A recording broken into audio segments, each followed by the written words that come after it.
చిలకడ దుంపలు, ఎర్ర దుంపలు ఇవి కాల్చడం చూపిస్తానండి. కాల్చిన దుంప మీలో ఎంతమందికి ఇష్టం? మా ఇంట్లో అయితే అందరికీ ఇష్టం.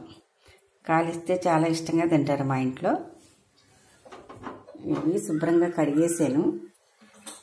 మామూలుగా డైరెక్ట్గా నేను గ్యాస్ స్టవ్ మీద పెట్టి కాల్చేస్తానండి. సిమ్లో పెట్టుకుంటే ఒక 10 నిమిషాల్లో కాలిపోతాయి.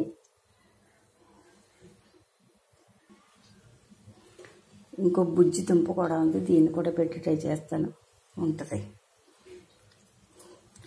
కొన్ని పదార్థాలు మనం కాల్చిన వండుకున్న వాటి వాసన దాచలేము. అలాగే ఇవి కాలుతుంటుంటే మంచి వాసన వస్తుందండి, భలే సువాసన.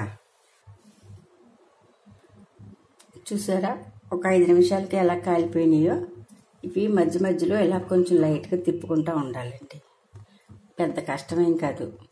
ఇదివరకు పొయ్యిలో ఉన్న కాలంలో అయితే పెద్దవాళ్ళు వంట అయ్యాక పొయ్యిలో పడేసేవారు దుంపలు.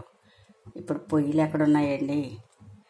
అందుకనే మన గ్యాస్ స్టవ్ అనేది ఒక దండం పెట్టుకుని గ్యాస్ స్టవ్ మీద కాల్చుకోవాల్సింది.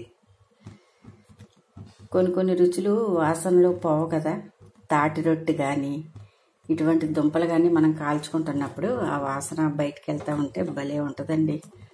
పక్కింటి వాళ్ళు అడుగుతూ ఉంటారు, ఇవాళ మీరు దుంపలు కాల్చారు కదండి అని. భలే ఉంటుంది అప్పుడు ఆ ఫీలింగ్. వాళ్ళకోటి ఇచ్చి మనం తింటే ఒకటి ఆ ఆనందమే వేరు.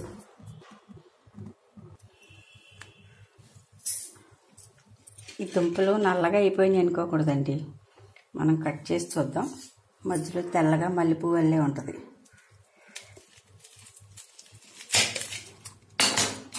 చూసారా ఎంత బాగా ఉడికిందో? తినేయడమే.